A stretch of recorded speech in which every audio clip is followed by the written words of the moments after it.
What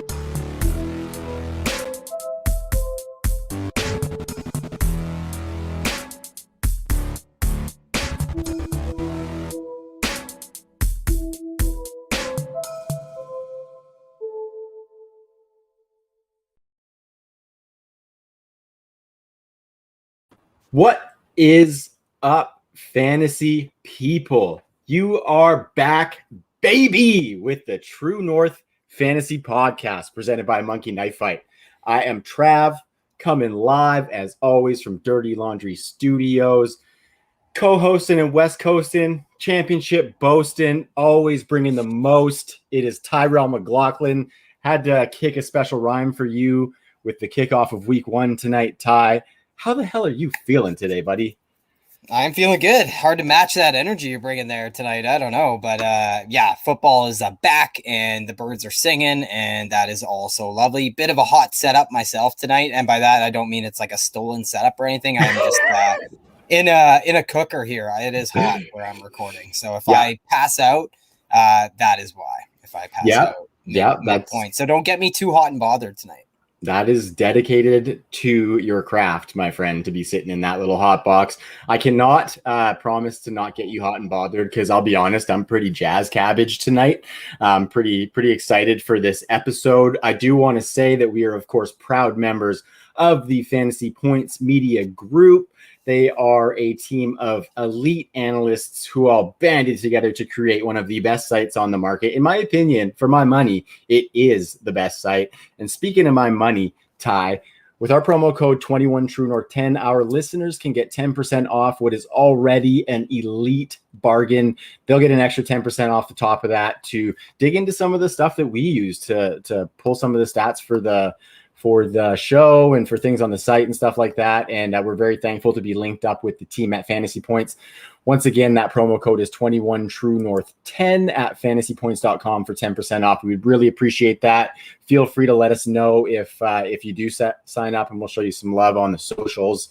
Lastly, before we get into it, Ty, because we got a lot to cover tonight, I do want to just throw it there again that we have actually dropped our new website as well. So anybody who goes there and checks it out, remember we have a launch giveaway where if you put in some feedback and let us know what you think, maybe something that you want to see from the site in the future, we are taking all those names at the end of week 1, putting them into a hat, maybe one of these little crispy Viridian Global numbers here. And we're going to draw a name, and that name will win another one of these crispy little Viridian Global numbers in the way of a t-shirt. So we're excited about that. We really want the feedback on the website because it is for the people. So we want to make sure that we're giving you what you want.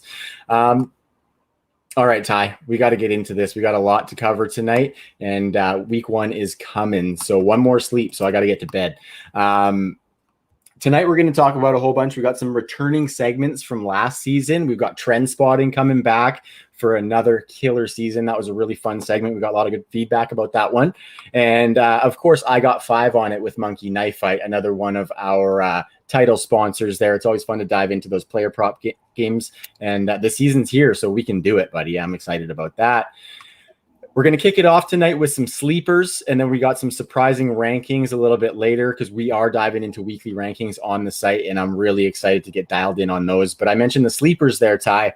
Fantasy Points also in their expert ranker platform, Ty and I are a part of the expert consensus rankings this year. And in there is a spot to kind of rank your sleepers for each position. So we're just going to dive into it, maybe give some people some names to acquire in trades in their dynasty leagues potentially who aren't necessarily those chalk top end guys, or maybe people to keep an eye out for on the waiver wire as well as we head into week 1. If you're looking to add and you lost some bodies or something like that, we can help you with that.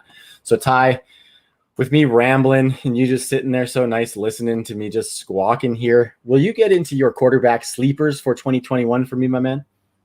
Yeah, I have Trey Lance and I have Tua Tagovailoa. And, maybe we should preface this conversation, by the way, by saying on Fantasy Pros, there's really no rhyme or reason. Like, I don't know how they determine the player pool that you're allowed to choose between for the sleepers, but there is like a finite amount of players. I'm not sure if it's via expert consensus ranking, average draft position, or what.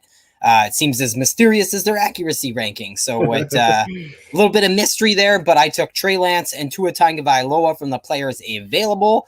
Trey Lance is somebody I've just been singing his praises all off season. I know it does look like Jimmy Garoppolo will be the week 1 starter, and I am not too, I'm not too discouraged by that. I think, San Francisco having the earliest bye week of any football team this year serves well for a rookie quarterback who wants to be incorporated into the offense. And I think once he is incorporated into this offense, Mr. Kyle Shanahan has a lot of the playbook all of a sudden at his fingertips when it comes to having the RPOs injected into this offense. And that's going to build in efficiency for the run game. And then when you think about the strong arm that Trey Lance possesses, especially in comparison to what we saw from Jimmy Garoppolo last year, hopefully we can add a freaking vertical element to this passing game in San Francisco, which I think we'll have to wait until Trey Lance is under center to get. And we know how dangerous that vertical element can be off of play action in this system. So that's my reasoning for Trey Lance. Tua is a much easier conversation. You just look at some of the weapons where they're going in average draft position. Look at the week 1 rankings for those 3 wide receivers in Miami. We know Tua loves him some tight ends, so I think he'll use Myles Gaskin and Salvin Ahmed out of the backfield extensively as well. So I just think he has so many weapons, and yeah, I kind of beat the drum that Miami could be more run heavy than anticipated just with that strong defense and everything. But I've definitely been swayed throughout the offseason believing that maybe their passing game and, keeping defenses back will actually set up the run game a little bit more.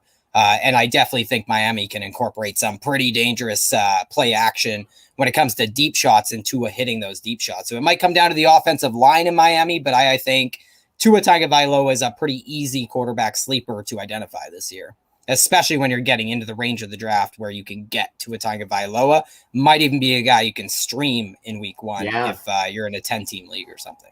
Well, it's funny that you say that, Ty, because I just actually had my home league draft, my last home league draft a couple of nights ago, and I smashed that draft, but that's besides the point. The 2 quarterbacks I ended up with were Trey Lance and Tua Tagovailoa. I wanted Trey Lance because I got sniped on one of my guys, Justin Fields, that I'll get into in a second, but Trey Lance offers a lot of the same stuff that I want from Justin Fields, so I grabbed him knowing that he's not going to start.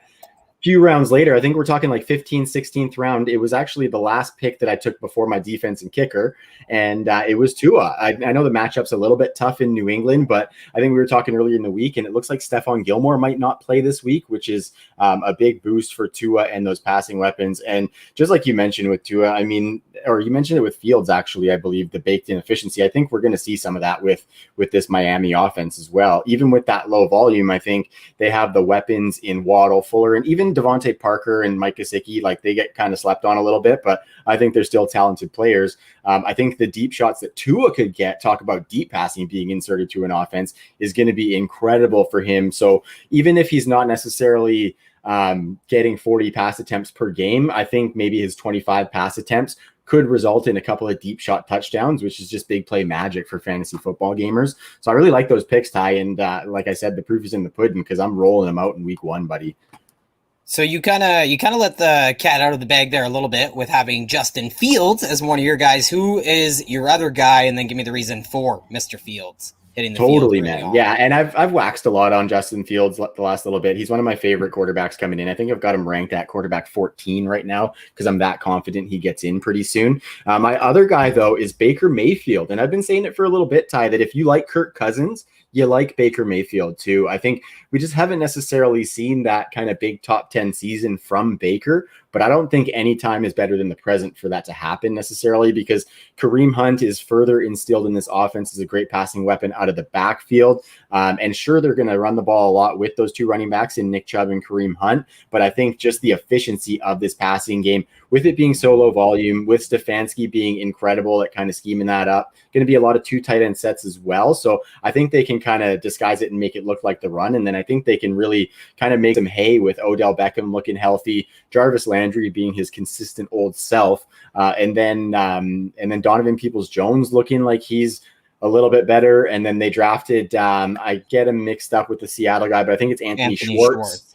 And Rashard Higgins, who we like as well. Yeah, we like Rashard Higgins a lot as kind of that slot option who can give them some reliability as well. Not to mention the tight end stable is incredibly deep here too. Austin Hooper is another tight end that I've been loving this season. David Njoku still has pass catching chops. He's basically just a big wide receiver that just doesn't get used very much. So hopefully we can see some usage out of him. I think that could really unlock some Baker Mayfield, is if they could actually get something out of David Njoku as the third, maybe fourth option in the offense. But I don't know if that fourth option is necessarily fruitful for fantasy, but I think him being viable is just good for Baker Mayfield. So that's kind of why I'm on Baker Mayfield, because I think it's fairly low risk with where you're taking him, much like we said about Tua, and he can give you some spike tweaks and definitely build in that floor of consistency if you're stacked elsewhere on the roster and you're looking to go for that title and I call it streaming from within. So sometimes like having two quarterbacks and just streaming whichever one of those has the best matchups instead of ad drops.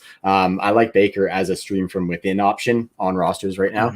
And even just to point out really quick, Trav, like I went with Tua as my sleeper for the season, right? I think I'm going to rank Baker ahead of Tua week 1 with Tua going to Foxborough to play New England in a game that's going to have a 44-point total. And then you look at the Browns, who are in Kansas City, and they're going to be in catch-up mode a lot of that game in the second half, I anticipate, being like almost 7-point dogs to the Chiefs. And that game has almost a 55-point total, the highest total on the board this week. So you probably want to target Baker in week 1 over Tua. And that's a guy that maybe you drafted Tua, but you can go out and pick up Baker off the waiver wire.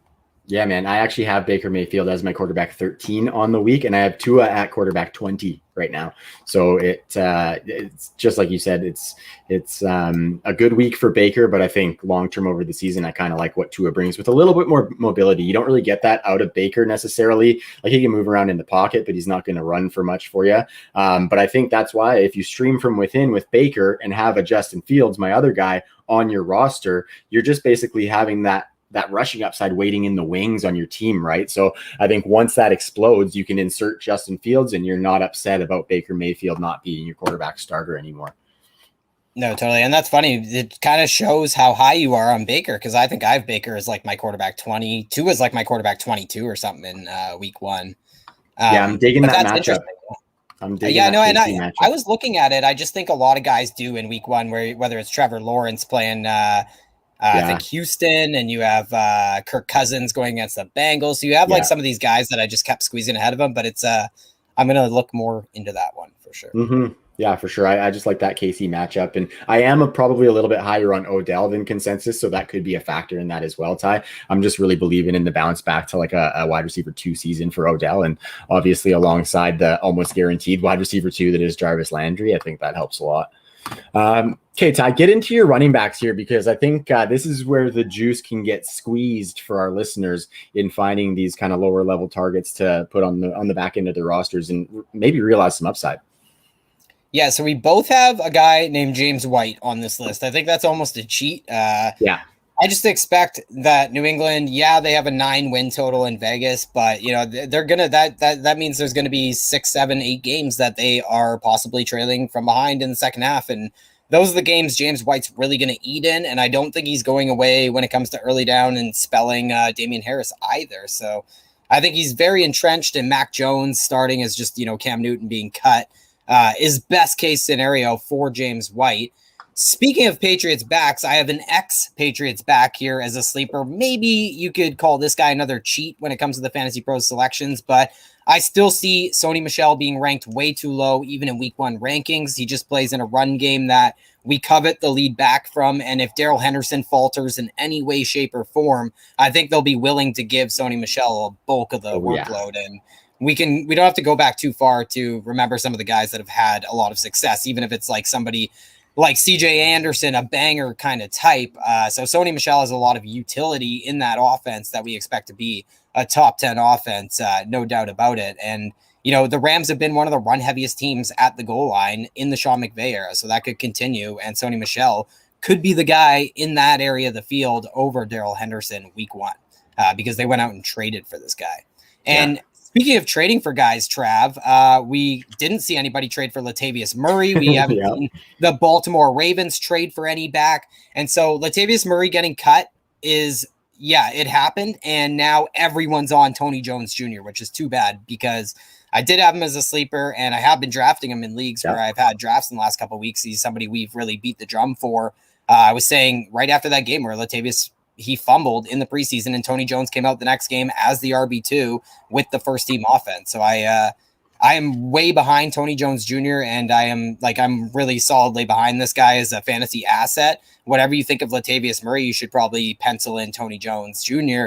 and maybe give him a little bit extra because he does have that mystery box upside, whereas we definitely know what Latavius Murray brings to an offense. And then Tyson Williams I have on here because Latavius Murray has not signed in Baltimore yet. And Jordan Wilkins has not been acquired from the Indianapolis Colts yet. So give me Tyson Williams for the time being. And I think you're getting him at cost where he's cheap enough where you're either picking him off the waiver wire or you're picking him up in, the final rounds of your draft and you can drop him should the Baltimore Ravens go out and, bring in a Latavius Murray. But this is an offense that is going to run the ball. They've set records here in the last couple of years, records that probably won't be touched for a long, long time. So they obviously kept Greg Roman, their offensive play caller. It's still Lamar Jackson under center. They have a ton of injuries in that receiving corps. And so I think it is wheels up for this running game. And I think they want a ton of running backs on the roster. So I expect somebody to come in, pretty much expect Latavius Murray to go to like the Chargers or the Ravens or somebody. But Tyson Williams is definitely a name to know. Even if injuries were to befall someone like Gus Edwards or something, Tyson Williams is probably a handcuff at very worst. Yeah. No, I like it. And I think a back you want behind Gus Edwards. Absolutely. And I think, I've definitely put in a couple of claims for Lev Bell with the addition in Baltimore, but I think the tea leaves, never heard of him. But, I think Tyson Williams, if he can, I think early season when Lev Bell's still getting acclimated, he has his shot. And then with this offense, like you said, we want pieces of this running game. We've seen the third fiddle in this run game be productive before. I think that's where Gus was originally in his tenure. And look where he's come now up into the starting role, obviously, unfortunately with J.K. Dobbins' injury, but we still liked Gus as that second fiddle. So I think that was really, really well put on Tyson Williams. Is it Tyson or Tyson? I feel like the apostrophe makes me think Tyson, but T-Dub. We'll have to vet that one. T-Dub. So there's a new nickname there. And you know what? With Tony Jones, we got to start calling him Tojo. It's you got Ronald Jones, who is Rojo. Tony Jones needs to be Tojo. And they're both a junior. So that reminds me of the Simpsons episode where Homer's like, Bart, don't you want to be called Homer Jr.? The kids could call you Hoju. And that's what I always thought of when I hear Rojo. So I'm down with Tojo, though. Yeah, Tojo. Not down with Toe Jam. Not down with Toe Jam. No, nobody likes a little Toe Sorry, Jam. Rex Ryan. That stuff Rex Ryan loves it. Yeah, he's down for Toe Jam for sure.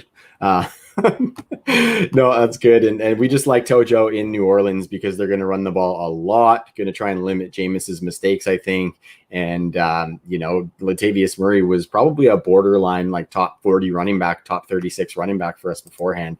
Tojo slots right in, baby. On that Tojo note, Ty, I'm going to move into my guys. And the first one on the Darnell docket for me is Malcolm Brown. You also mentioned James White. I've got Wayne Gallman, and then I've got the guy who benefited from Wayne Gallman's exit in Elijah Mitchell. So with Malcolm Brown, I just think there is a world where he carves out the goal line role for this Miami team.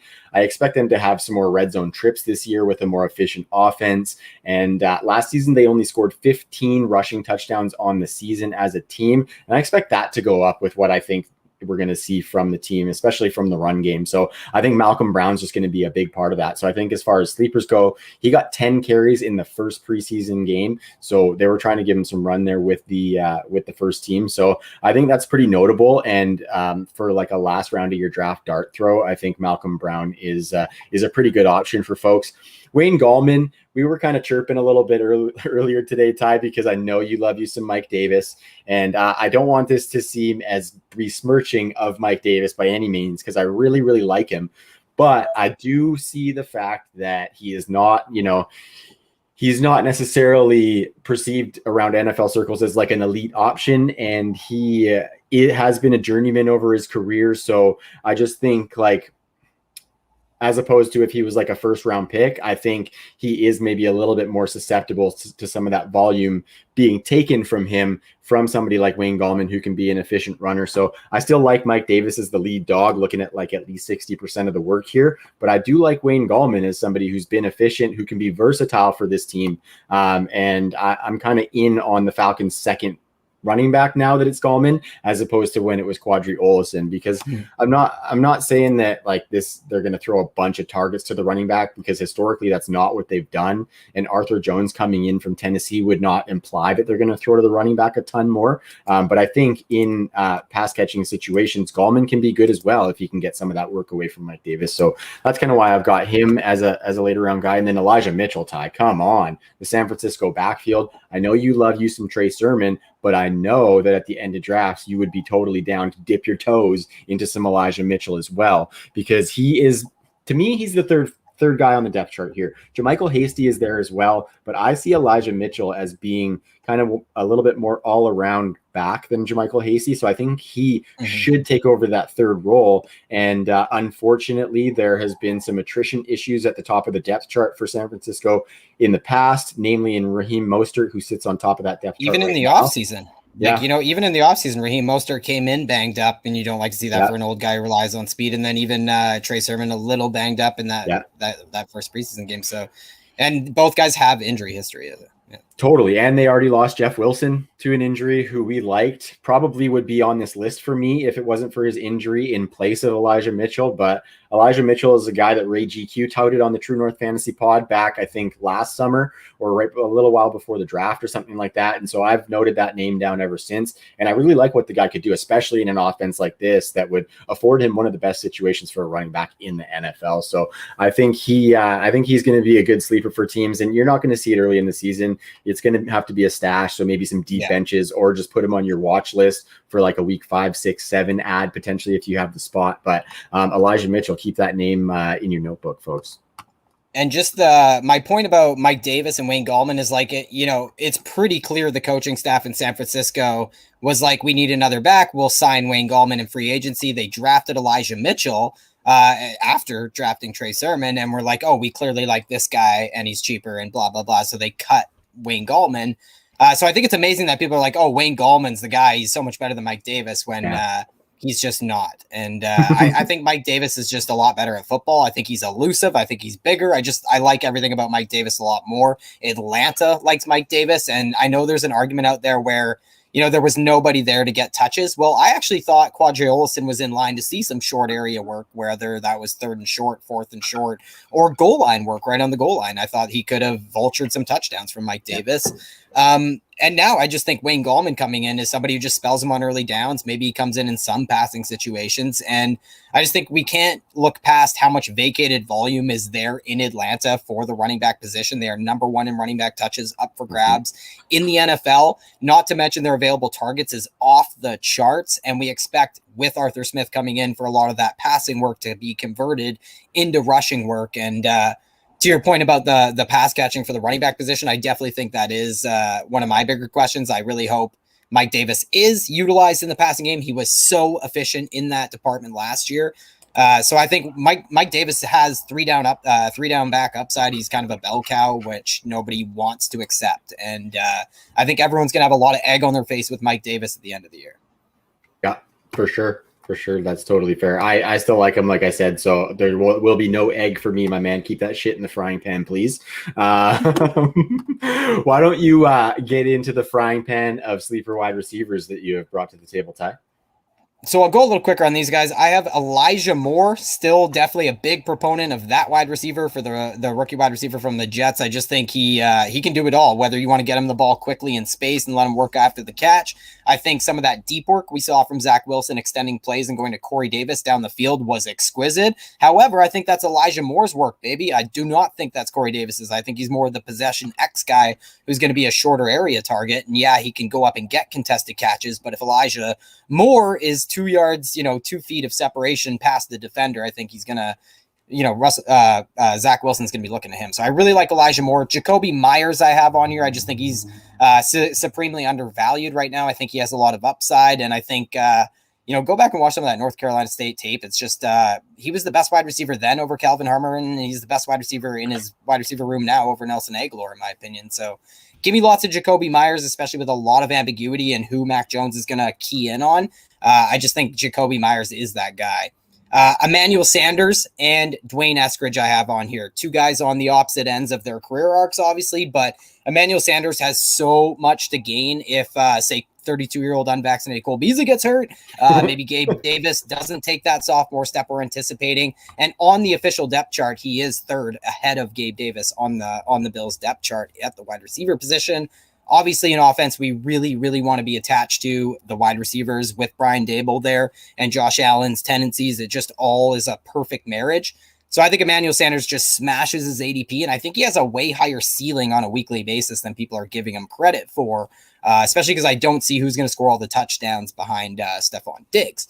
Dwayne Eskridge, I just think, is a kind of wild card guy. We don't really know exactly who that third option in the Seattle passing game is. And I think if somebody was to emerge, it could definitely be Dwayne Eskridge, just because he has some continuity built with Russell Wilson, the coaching staff. He's ingratiated himself, with the staff and his teammates. So I think Dwayne Eskridge is a big name to know, and another just situation where we probably want to be attached to the wide receivers in Seattle, tethered to Russell Wilson. So yeah, give me your thoughts on any of those guys, or if you want to pick up the speed, feel free to just go right into yours, because I like some of yours. I dig him. Emmanuel Sanders, attached to that wide receiver group, obviously. I love the Jacoby Myers call because he's looking like the slot target of yore for the New England Patriots, where he's going to get heavily peppered. We saw him get peppered by both Cam Newton and Mac Jones in the preseason game against my Birds. And I think that bodes really well for him in that he's just a favorite target of this offense in general. And Elijah Moore, I mean, Scott Barrett's computer crashed when he was on our show because he mentioned Elijah Moore. That tells you all you need to know, not to mention that this offense is starved for people to find roles, and I think Elijah Moore is just going to grasp one of those roles as one of the main targets for Zach Wilson, and he's going to take it and run, pun intended. Getting into mine, Ty, the first one on the list is Russell Gage. I think you said it previously in the offseason. You're never going to, or this season, you're not going to draft 120 targets any later than you can get Russell Gage and his potential 120 targets. I'm looking at fantasypoints.com's ADP right now, and he's going, in the last 14 days, he is going as the wide receiver 55 in the 13th round. And I would put a buttload of money that he finishes higher than wide receiver 55 if he's healthy this season in that Atlanta offense. So Russell Gage, I think, is great, especially for the price. Even I would probably buy him in a dynasty league that's hurting for a wide receiver 3, because you might not have him for 4 or 5 years, but if you get 2 good years with him as the second, maybe third option here, I think that's a nice little add to teams. I've spent a bunch of time on this guy, Terrace Marshall. He's one of my favorite wide receivers in the league already, and he hasn't even played a snap. And I'm just super, super excited for him to flourish in that Carolina offense. The next guy, and actually, Ty, I wrote a little piece. It's very rare, but I put out a little written piece on the True North new website. I was just inspired, so I decided to put out some waiver wire targets that you can start in week 1. I might try and put something to that effect out every week in the season. Last season, I put tweets out that said waiver wire darts to start. So I might try and turn that into a little arty or something. But this guy that I had on there that I think you can definitely start in week 1 is Deshaun Jackson. I think you haven't heard anything about Deshaun Jackson in that Rams offense, and reports that I heard have him as the 4th option in the wide receiver group. But looking at the pieces around him in that wide receiver room, I don't see how he doesn't get some run on the outside, because Tutu Atwell and Van Jefferson are not going to turn into outside receivers overnight. And Robert Woods profiles as somebody who can do both outside and in the slot, and Cooper Kupp is mainly a slot. So they're going to need somebody to fill that outside role. And I think Deshaun Jackson could be perfect in that role with a Sean McVay offense that's starving for an element of explosion that Deshaun Jackson, I think, can still bring a little bit of. And and then you add Matt Stafford's rocket arm to that. And I think you're just kind of laughing with some free points from Deshaun Jackson. So it's not going to be somebody you're starting from week to week or anything like that. But if I'm throwing a dart on Deshaun Jackson, it's going to be this first week. And I think he could be a sleeper that puts up at the end of the season with a bunch of boomer bust weeks, a pretty decent year for the Rams if he can stay on the field. Yeah, I dig it. And just go back to the Terrace Marshall one. I really like that one too. Like, it's someone I've come around on and been drafted in like 12, 13 round now. I just think there is room. Like, we saw it last year, right? The 3 wide receivers finishing as really valuable assets in fantasy football. And you can look at that Joe Brady offense and expect like basically they chose Sam Darnold over Teddy Bridgewater. You know what I mean? So they must have some faith in Sam Darnold being able to facilitate at least what Teddy Bridgewater was able to do last year. And it just comes down to the system why I think we could see all these guys pay off their ADP, whether it's Christian McCaffrey at 101, whether it's DJ Moore, Robbie Anderson is a steal in my opinion. And I think Terrace Marshall could easily pay off because the Panthers used 3 wide receivers about 70% of the time last year, targeted their wideouts 71% of the time. That was 3rd most, 4th in receiving yards per game. Like, wide receivers combined for over 200 receiving yards in Carolina last year. Nice. And if you guys are like, oh, wait, that's going down. Fine. They were 28th in touchdowns by wide receivers last year. So that is going up. I just think it's really a perfect storm coming up for the Carolina Panthers when you look at the averages of some of the top 10 teams in wide receiver PPR scoring last year as a team. The touchdown regression just jumps off the page for Carolina's wide receivers. Yeah, absolutely. I like that. And then the last guy that I had on the wide, and just really quick, Terrace Marshall, obviously what he did best at LSU, even when Jamar Chase and Justin Jefferson were there, is Terrace Marshall was a big red zone threat for Joe Burrow. Yeah, man. He scored 23 touchdowns over the past 2 seasons at LSU, and 15 of those in the last 2 seasons at LSU were red zone touchdowns. So Terrace Marshall, I just think he's got it all. And I'm stoked. I got him on a bunch of teams and I'm fired up for it. The last guy I had here, Ty, we're not going to spend much time on him, but it's the old rug and tug, Henry Ruggs, in Las Vegas. I just think he's going as wide receiver 57 in ADP right now. He is like not a sexy option because we don't know how the targets are going to shake out in Las Vegas. But I think for a guy that was just drafted with, I think, a top 12 pick overall by the Raiders, I think they're probably going to try to get him some sort of involved in the offense. And so I think for kind of a later dart, Henry Ruggs, you like to get into those 2nd-year wide receivers. We got our buddy Sam Wallace in the chat here. Sam Wallace is the king of 2nd-year wide receivers. And I think Henry Ruggs, for how cheap he is, it's worth a shot, man. Yeah, and everyone can go back and listen to the episode we had Sam on from like a year or 2 years ago. It was just so great. I love the conversation we had with Sam, and it's been so fun to watch his journey at RotoViz. I think everyone should be checking out his work at rotoviz.com. Definitely one of my favorite writers in the industry. All day. So Ty, I'm just going to gloss over my tight ends and then kick to yours real quick. Gerald Everett is one of my tight ends, and then Austin Hooper. I've talked a bit of Austin Hooper as a tight end that I like to target a little bit late, just because I think he's going to get some red zone work, and I think he's probably the 3rd option in the passing game for the Cleveland Browns. And then Gerald Everett, what can you say, Ty? I know you have him as one of your sleepers on here as well. I just think another offense that's really looking for that 3rd target. You talked to little Dwayne Eskridge, you put Gerald Everett in that same vein as a guy who can do that, and he can provide some wide receiver traits and abilities from the tight end position. We know he's probably going to be playing from the slot, not as much in line. I think that's Will Disley's job, but we definitely like athletic big men in the Seattle offense with Russell Wilson. So why don't you talk a little about Gerald Everett and then kick off who your last tight end sleeper is? Yeah, I don't even want to talk about Cole Kmet as the last guy. Like, who cares? I just look for a guy who, like, it was a really ugly list to pick from on the Fantasy Pros sleeper list at the tight end position. I mean, Gerald Everett jumped off the page, but yeah, I mean, a lot of these guys have gotten hurt. A lot of these guys have fallen down boards and stuff. Like, I think Juwan Johnson would be an interesting name to put on your watch list for the early season, but yeah, it's pretty slim pickings. Like, Mo Alley Cox is somebody maybe I would gravitate towards, but these are guys that will be easily available on your waiver wire.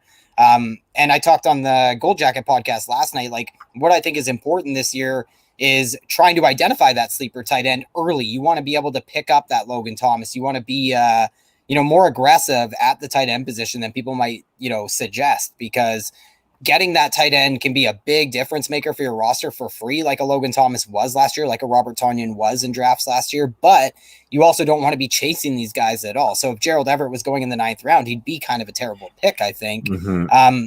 And then furthermore, I just think if you don't get one of those guys, you shouldn't be chasing tight end very much.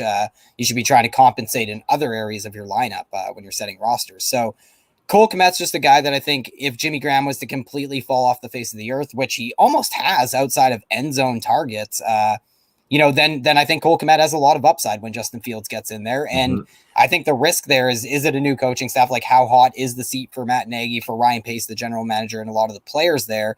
They have a pretty, crowded wide receiver and tight end room in Chicago. We know Darnell Mooney is ascending and Allen Robinson's just the clear number one there. How much do they target David Montgomery and guys like Damian Williams out of the backfield? But Cole Kmet definitely will carve out a much bigger role in his second season than he did last year. I just am not sure that will entail all the end zone targets that went to Jimmy Graham last year. I think that's a big hurdle still in his way, but Cole Kmet checks a lot of the boxes. That's all I'll say for trying to identify breakout tight ends. Gerald Everett checks almost all of them, including being deeper into his career. And we know the incubation period that comes along with the tight end position. We know the familiarity that he has with the new offense coming into Seattle. It's almost as if Shane Waldron brought Gerald Everett over there. And I talked about Dwayne Eskridge and the ambiguity in that Seattle pecking order. Yeah. And then you just move into how unbelievably efficient Russell Wilson is in the end zone. And just from a touchdown percentage perspective, he's one of the best of all time. So it's just a wide receiver that you want the tight end or quarterback that you want the tight end attached to. And we've definitely seen that from Russell Wilson in his career, going back to the aforementioned Jimmy Graham and whatnot, and even before that. So I think those are two guys that you can definitely target late in your drafts. And maybe if they are on your waiver wire, they're guys that you should even pick up before they go out and have a big week one. Absolutely.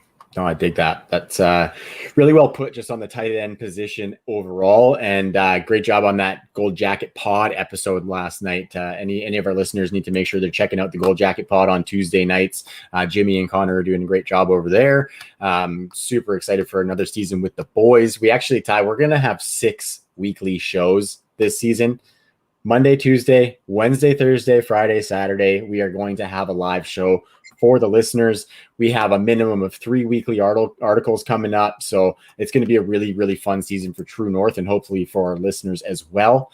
Along for the ride with us this season again, Ty, is Monkey Knife Fight. I talked about it a little bit off the hop that we've got another segment of I Got 5 on it coming tonight. We just really want to say thanks to them as well, because it's been a really fun partnership to get in to all those prop games that they've got. They have all sorts of sports. They've got hockey, basketball, baseball, esports. They got UFC, all sorts of stuff. But now is the time to get in for some football stuff. We don't have to worry about those other sports where we're craving that competition. We've got NFL competition starting tomorrow, Thursday night, Ty. So if you go to Monkey Knife Fight and sign up with our promo code, you will get an instant match on your first deposit of up to $50. So if you drop 50, you get another 50, and that's a cool hundy to play at Monkey Knife Fight and stack some cheddar. So it's really fun. It's super easy. Any skill level can play. You just kind of go in, you figure out, I want this guy to get more than this many receiving yards, and you send it, right? So it's a lot of fun. Monkey Knife Fight. Promo code is TNFF. And on that note, Ty, we're going to jump into a segment of I Got 5 on it. For any of the listeners who weren't with us last season, we hop into Monkey Knife Fight. We look at the Thursday Nighter and we pick a couple of prop games from the Thursday Nighter.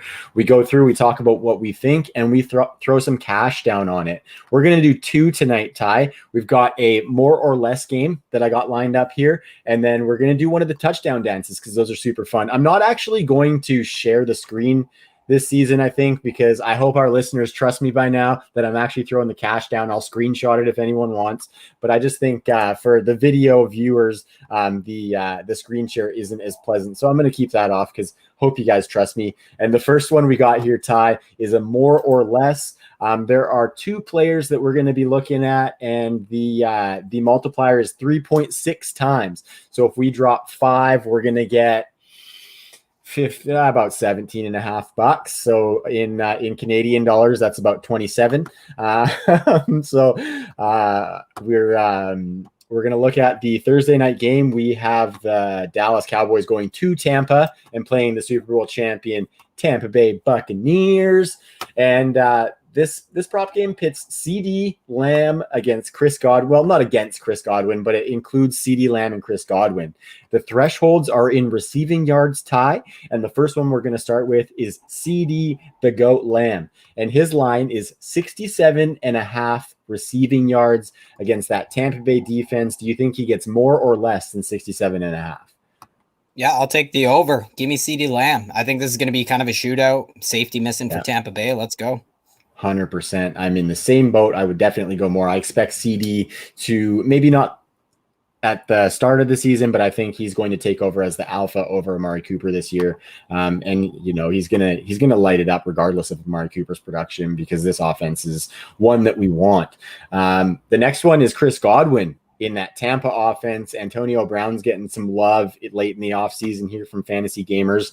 But Chris Godwin, I mean, right now it looks like he's got a bit of a quad issue, but so far so good. It looks like he's probably going to go from last I saw, but not 100% sure yet. But 63.5 receiving yards for Chris Godwin.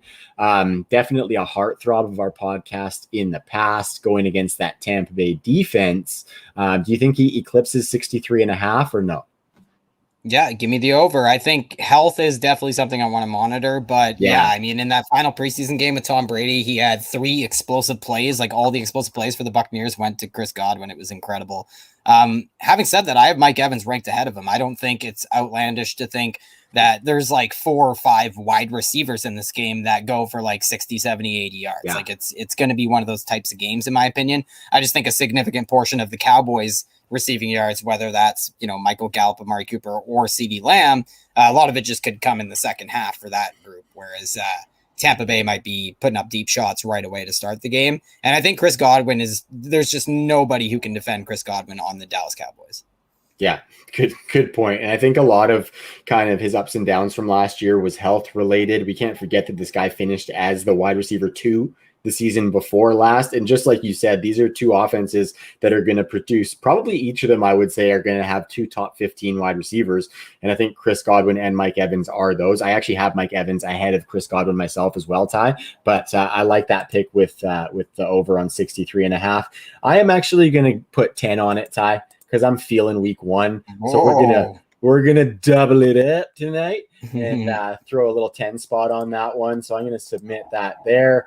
And I will definitely make a post about this on probably Friday morning, just to show the listeners how we fared. And the last one we're getting into, Ty, is going to be a touchdown dance competition.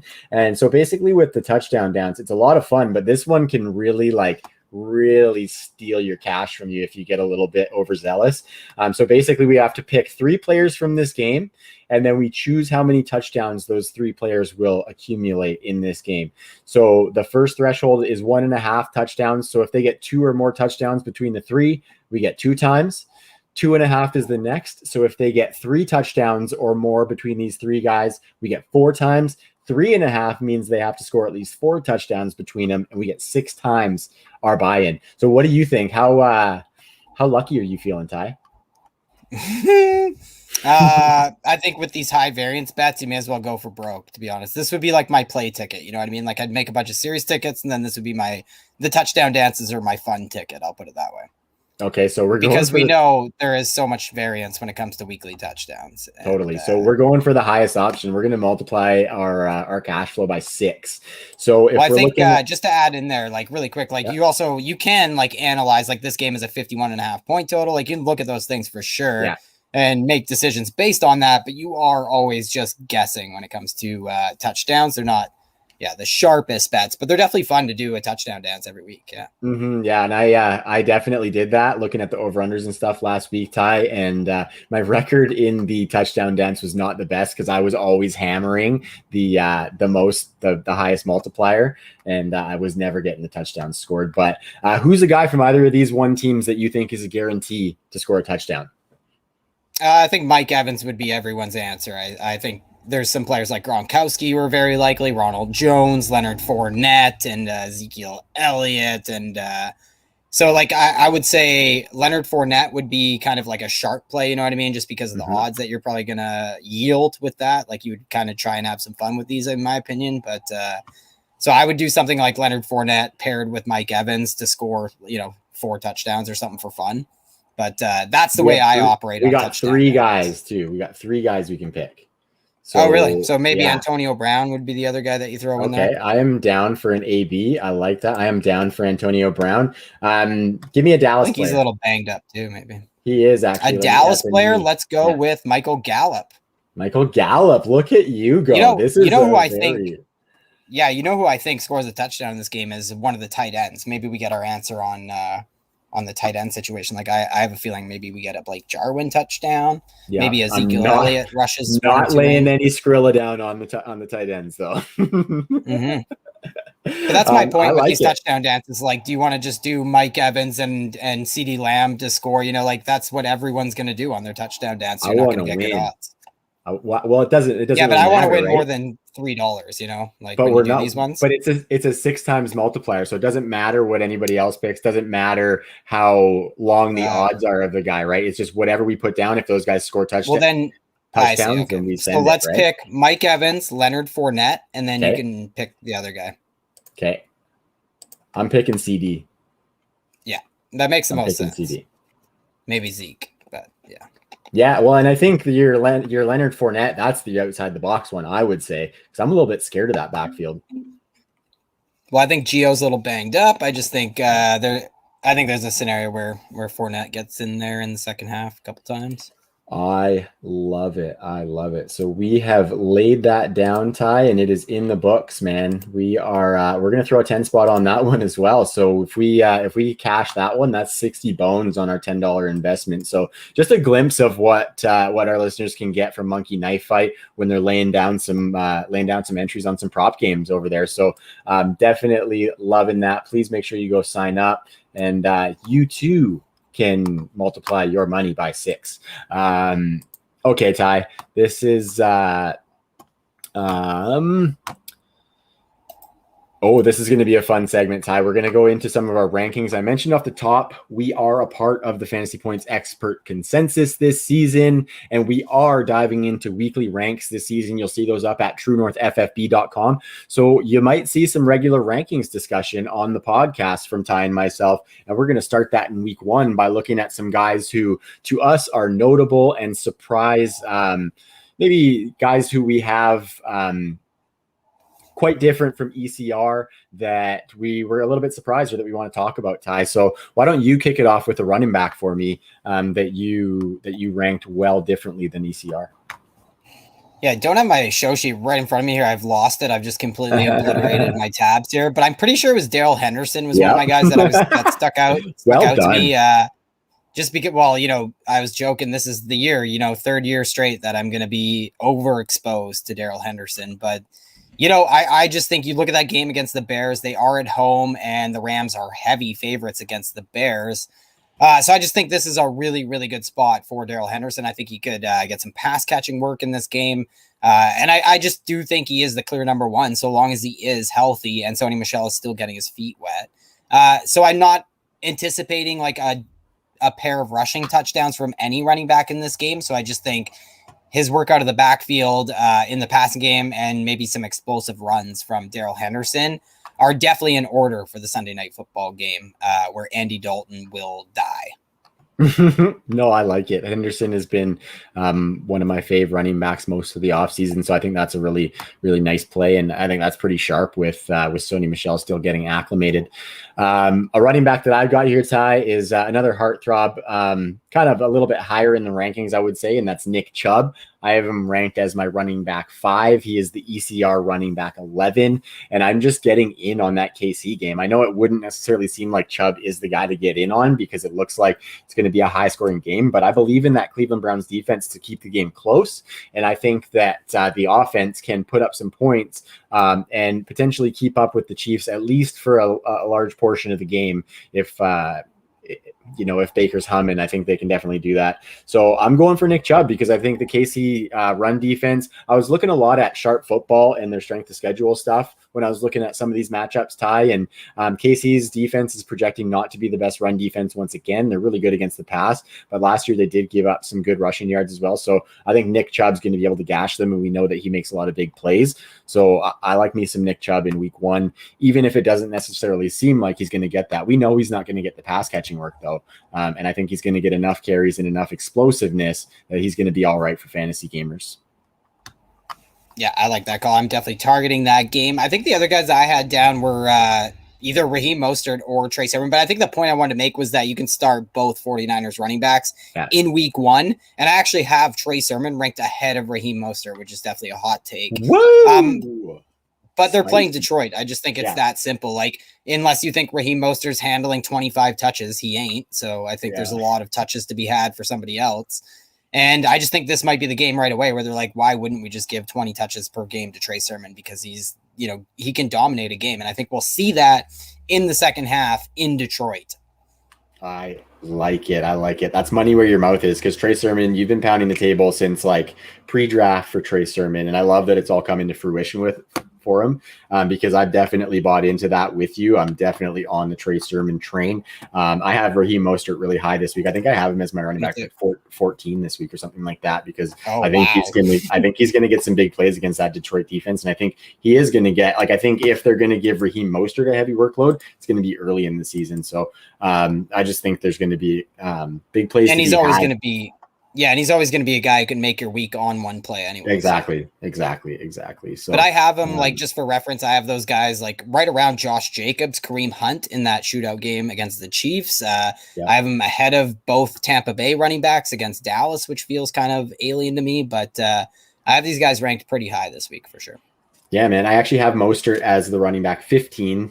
I've got him ahead of Miles Sanders, Clyde, Mike Davis, Chris Carson. I just think that he's, even if he gets like 4 or 5 targets, three to 5 targets, let's just say, I think on top of the rushing work that he's going to get, it's going to be really nice for the Mostert Tiger.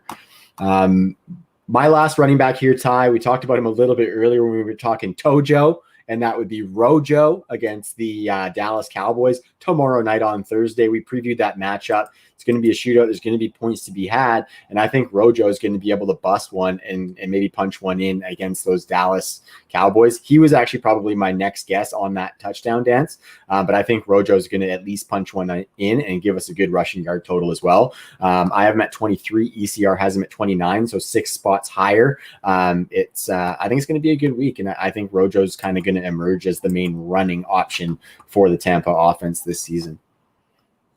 Yeah, I like Rojo too this week as well. I do think like Leonard Fournette might get in at the goal line, but I think Rojo could definitely eat on a couple explosive plays, and nobody's going to be able to tackle him. Yeah, Cowboys absolutely. Suck. Okay, give me a couple wideouts. Okay, let's go with so maybe I'll rapid fire some of these guys, because I thought there's a bunch of interesting guys. We've talked about some of them. So I had Antonio Brown on here. I just think he deserves to be much higher in the week 1 rankings. Kenny Golladay definitely checks the box for surprising rankings. Like, I ended up ranking him a lot higher than he was being drafted, and I think that's going to be a common theme so long as he stays healthy and is on the field.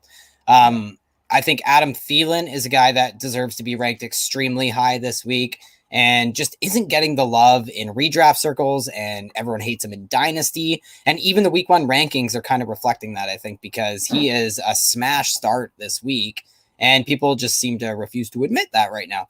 Brandon Cooks, I think, is a smash start no matter what. His skill set lines up a lot better than people are thinking with Tyrod Taylor, and I just think he is going to be their go-to guy on offense. Like, the offense might literally, at least the passing game, run through Brandon Cooks. And then DJ Chark I put on here because I am surprised that, he is going to be ranked as high as he is in week 1. I might be a little bit surprised that he is ready to go and healthy in week 1, and that the Jaguars cut as many wide receivers as they did and put some on IR and stuff. That bodes well for DJ Chark's availability, especially his snap count, stuff like that. Week 1, DJ Chark, start him in your flex spot. Devontae Smith and Jamar Chase are a couple rookies that I think we should just give him the benefit of the doubt, so to speak. Devontae Smith because of the matchup, and then Jamar Chase because he's Jamar Chase. And I think he's an elite wide receiver prospect who is attached to his college quarterback in a scheme that completely bumps up the wide receiver position. So those are two rookies I like. Cole Beasley, I just think, I hate him, whatever. I think he's dumb. Who cares? It's, he's got good flow and he'll look good in your flex spot this week, I think. And he's kind of a guy that I'm probably starting in PPR, and I have ranked a lot higher than I think people would anticipate. Sterling Shepard is kind of a similar conversation to Kenny Golladay. It's just like, now that we're in season, it's like we have to rank these guys somewhere. And Sterling Shepard is just a lot higher than some of the guys we were drafting way ahead of him just 2 days ago or whatever. And the last guy, Mecole Hardman, high game total against the Browns. I just think he's in a good spot to break one off early in the game. Yeah, that's a bevy of great names. The dream is still alive for Mecole Hardman. And you said it well on Cole Beasley. He spins more rhymes than a lazy Susan, and he's unvaccinated until that shit is proven. So Cole Beasley, man, I think hopefully he doesn't vape. Yeah, probably does though. Probably does. Just drinking energy drinks and vaping, saying they don't know what the long-term effects of COVID vaccines are. Yeah, 100%. So to kind of play off some of yours, Ty, I've got DJ Chark as one of mine. I've got him at wide receiver 26 on the week, and I may or may not put him a little bit higher because I love the Charknado. ECR has him at wide receiver 40. I'm 14 spots high on him. In that same game, against Houston, I've got Brandon Cooks at wide receiver 18, where ECR has him at wide receiver 35. I think Tyrod Taylor has been a good deep ball passer. I think if he's not running, he is looking to pass the ball downfield. And Brandon Cooks, I think, is going to be a do-it-all guy for this offense. He's going to soak up a ton of targets. And I think Tyrod's not necessarily a bad thing for Brandon Cooks. I think he's worse for all the ancillary pieces. But I think Brandon Cooks is going to be safe and sound. So I've got him 17 spots higher than ECR. Michael Pittman, I've got him as the wide receiver 35 this week. That's only 7 spots higher than ECR, but I think with T.Y. Hilton on the IR, Paris Campbell not showing us anything, Zach Pascal is, I believe, still on the vid list. I think Michael Pittman's going to get a lot of volume, especially in week Zach 1. Pascal is off. He has been activated from. That could be a little bit of a target stealer, but I'm still down for Michael Pittman because Seattle, regardless of Indy's defense, Seattle's going to be able to score some points. So Indy's going to have to put the ball in the air, and I think Michael Pittman's probably going to be their best avenue for that. And then the last guy that I'm high on is Mike Evans. We talked about him in the Monkey Knife Fight segment, and I've got him as the wide receiver 9 for this week, where he's the wide receiver 17 in ECR. And I think I might be a little bit higher on him season long in ECR or than ECR as well, just because I think he has easy 10 touchdown upside with Tom Brady. Tom Brady can still float those rainbow balls up to Mike Evans, and Mike Evans can still go and get them. So I've got Mike Evans as the wide receiver 9 this week as a good bet to score a touchdown against the Dallas Cowboys. And that's kind of how my wide receivers shake out, Ty. No, I like that. And Mike Evans is going for tomorrow if Chris Godwin does miss for any reason. Mike Evans would be a monster in week 1. Yeah, totally. So Ty, I'm going to move us along to our last segment of the night. We're getting pretty close to the hour mark here, and we're trying to make a concerted effort to keep our episodes nice and tidy for the listeners. So we're bringing back trend spotting. This is a segment that we did last season. A lot of fun. We're just going to take a look at some things that have been happening around the NFL, and we are going to talk about what we're seeing and break it down and tell you what it means. So do you want to get into your first trend, Ty? Well, I actually kind of went off the board here, and I know we didn't really have a lot of time to prep this week. Like we kind of didn't we didn't really get together as much as we could have this week, or as much as we usually do, just with a lot of crap going on and Thursday night football right around the corner here. But what I did was I wanted to talk about some teams or wide receivers that are producing as high-end fantasy assets from the same team. So what I'm going to do for you, Trav, is give you some buy-sell here. So you buy or sell multiple top 20 wide receivers from the Rams, buy or sell? Yeah, buying that. What about the Vikings with Justin Jefferson and Adam Thielen? Also buying that. I like that one too. And then what about the Seahawks with Tyler Lockett? We know DK Metcalf will crack that threshold. Do you think Ty Lockett can get them in? Really? I think you're shitting on Tyler Lockett by even saying that, Ty. I would buy that they're both going to finish top 20, but if I was going to bet for one of these guys to finish outside, I might go DK. Wow. Yeah. Yeah, see, I think like all those would be easy answers. I think the Rams are easy, yes, actually, in my opinion, and I think the Seahawks are probably yes.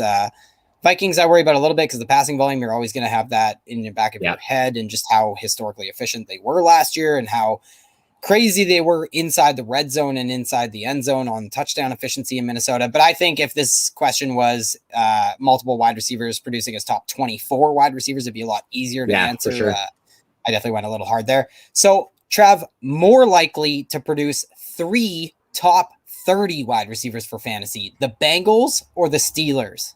I'm going Bengals here. I do like the receivers in Steel Town, but I think you're probably with me on this one here because the Bengals are going to be playing from behind a lot. I think the weapons that they have probably offer more upside than the Steelers' weapons do, just from production profile standpoints. I do like what the Steelers are doing with Matt Canada coming in on that offense, but I think it's got to be the Bengals here, man. They're going to be throwing it 650 times this year, and they're going to be playing from behind a lot, and they're going to target those wide receivers at least 70% of the time, most likely. So that's where I'm going. Where are you going? Are you going against your boys? I am, yeah. I'll take the Bengals there. I definitely think Deontay Johnson and Juju Smith-Schuster have a lot to lose this year when it comes to regression, when it comes to the volume coming down in the passing game, and just obvious emphasis they place on the run game. And we know that literally 70% of the market share is built into the wide receiver position in Cincinnati. We've seen it in back-to-back seasons under Zach Taylor, and that was even before they added Jamar Chase. So you introduce, an elite prospect who has chemistry with the quarterback, and the Pittsburgh Steelers were the pass heaviest team in the NFL last year, so that volume has room to come down and still be a very advantageous, situation to attach to. But, Joe Burrow was leading the league in the NFL, in pass attempts when he went down injured. So, it's very likely that maybe the Bengals are the pass. Yeah, which is just outstanding and ridiculous at the same time, especially when you look at that pass protection. So that's neither here nor there. But I think the Bengals, just because of the volume alone and the market share distribution when you look at the two teams. And that's even, I might take the skill sets of Jamar Chase, T. Higgins, and Tyler Boyd over Deontay Johnson, Juju, and Chase Claypool, at least at the respective stages of their careers. Mm-hmm. Trav, more likely to produce 3 top 24 wide receivers. So that would be very hard to do. The Cowboys or the Buccaneers? I actually Thursday night football. I saw this matchup, and I wanted to give a shout out to the best rapper of all time, Eminem, because I can't remember what song it was, but he said something about it's the Cowboys and Buccaneers, and his matchup finally came to fruition this season. So the Cowboys and Buccaneers, Eminem's favorite football game. But to get back on the rails here, Ty, 3 top 24 receivers is quite the proposition. Man, I would probably say the Cowboys for the fact that they have that shite defense. I think they're probably going to get into more shootouts, whereas the Buccaneers might just boat race teams a little bit more often, if that makes sense, when they're putting up points. So I think I would probably go with the Cowboys. But that's a little bit of a sketchy one. Dak coming off the injury. I think Dallas versus Tampa has a more cemented run game and established option in the run game where they can let Zeke take over a game if he's humming, right? Whereas I don't know if you necessarily have that in Tampa. I think regardless of if the running backs are clicking, they're going to want to be airing it out with Timmy Brady. So I would say Dallas, but I'm not like super confident in that. But what do you think, man? Yeah, I think it's kind of a toss-up, to be honest. And I think you made all the points I wanted to with Dallas, just being their defense that could probably contribute to the, how you would break that tie between the two. Maybe Antonio Brown's history, mm-hmm. It is what it is. Like maybe something happens to Antonio Brown, who knows? But there's definitely more weapons, I think, in that Tampa Bay offense. And there's also more like utility when you think of like Tyler Johnson as a possession. Like there's a lot of guys they could use in a lot of different ways when it comes to Scotty Miller and Jalen Darden. There's a lot of guys in Tampa Bay, even with the tight end group running 3 deep, with Cam Brate being like the tight end 2 and OJ Howard being pretty clearly the tight end 3 right now. So that's a pretty deep tight end room. But yeah, I think the Cowboys just it could be a much more condensed offense, and I actually think I would take the talent in Dallas a little bit over the talents in Tampa Bay. Same. No, I like it, Ty. Very good. So what do you got for trend spotting? Because it's mine weren't really real. It's happening this year, Ty. It's happening. The tight end renaissance is happening this year. after 2021, we are going to enjoy dipping our toes,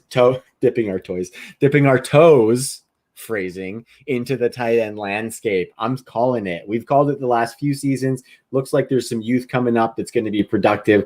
Does not come to fruition, but at the top, you got your Travis Kelce's, you got your George Kittle, you got your Darren Waller. They're locked in guys. They're going to give you wide receiver type production for the most part.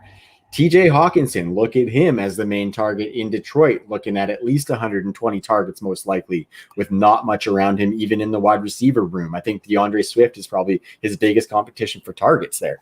Kyle Pitts, the GOAT himself, he's already been given a gold jacket by some. Going to the hall in that Atlanta offense, I think Kyle Pitts is going to be somebody who eclipses 100 targets. You look at Mark Andrews, who just got paid. You look at Robert Tonyan and Logan Thomas as those veteran guys who are coming into still good situations, who could give us those weeks. Dallas Goedert, Noah Fant, Mike Gesicki. You got those athletic monsters who are in the tight end landscape.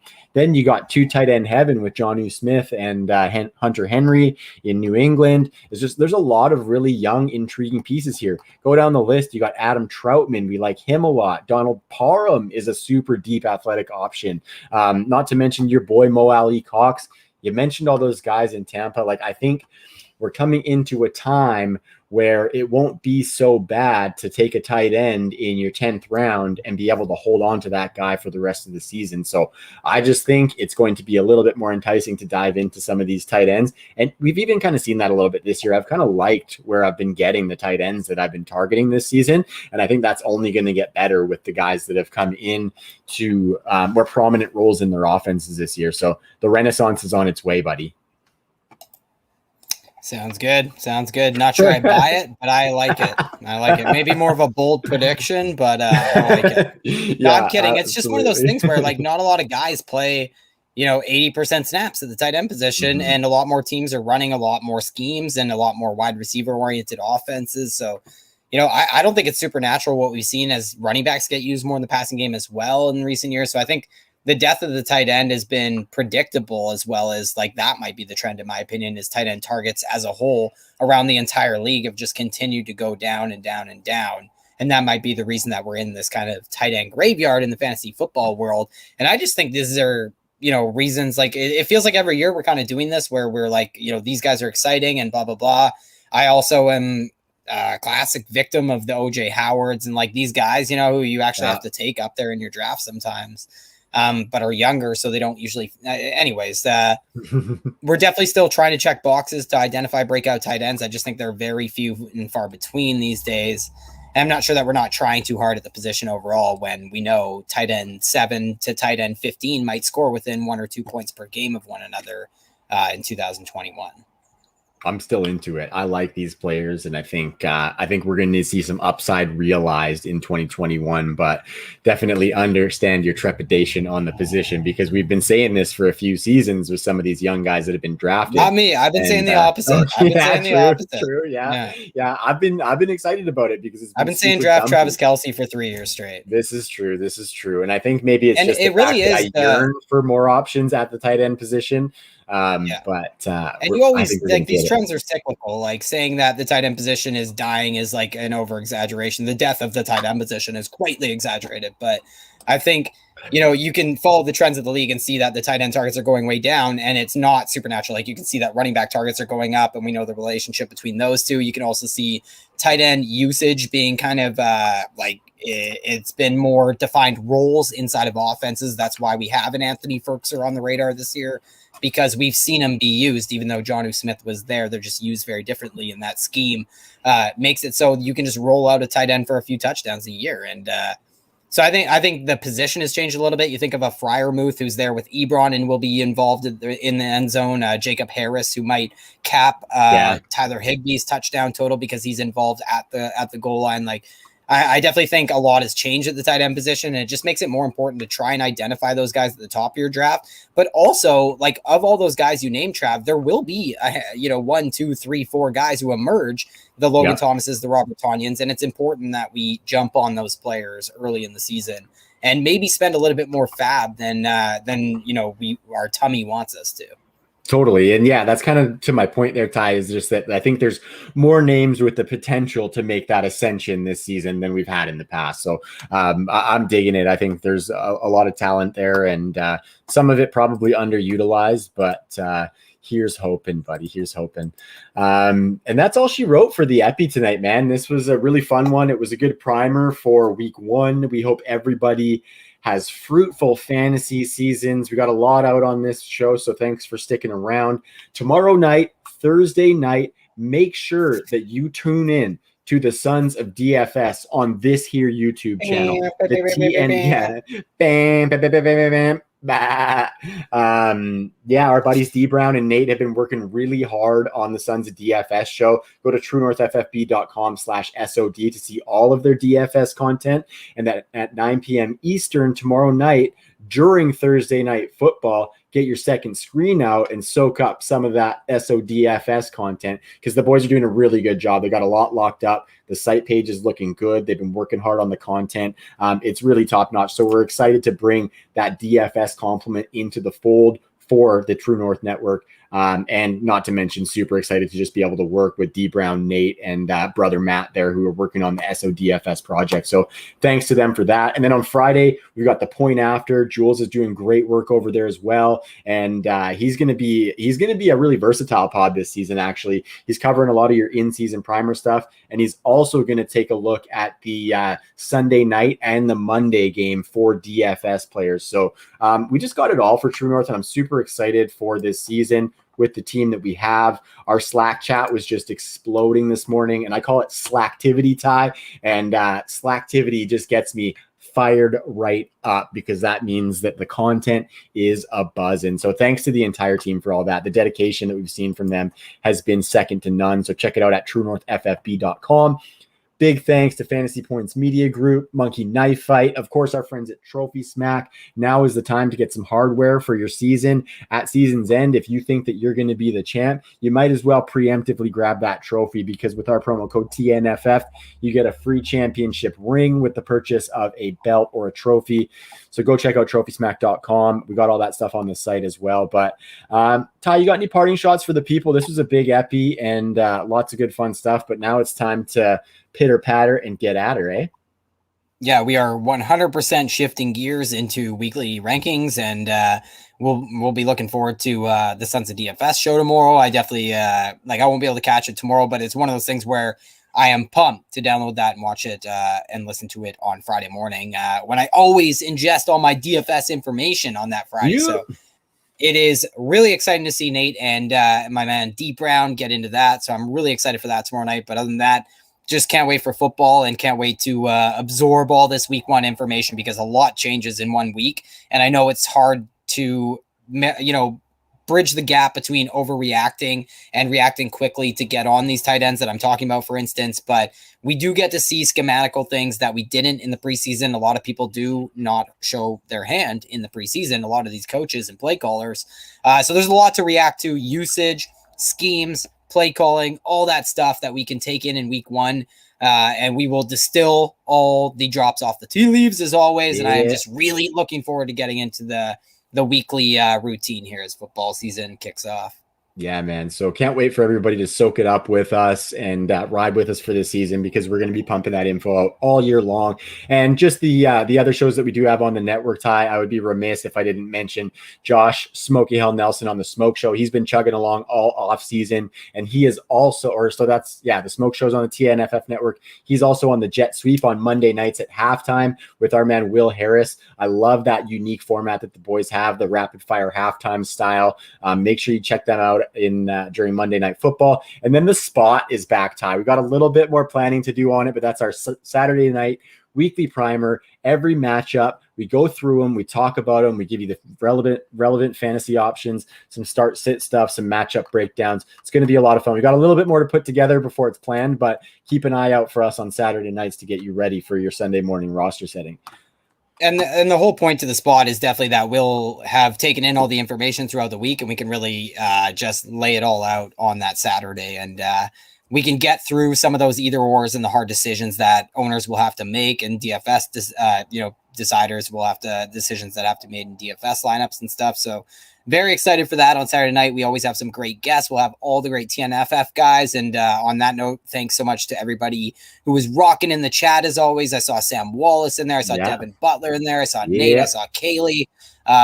Someone else I saw that I wanted to give a shout out to, but I don't know how to say his last name, was Paul Thero. I would say Thero. It's Theo Ray to me. Like we're gonna need a phonetical spelling is what I'm getting at. Paul, hit us up on Twitter. Paul, hit us up on Twitter, buddy.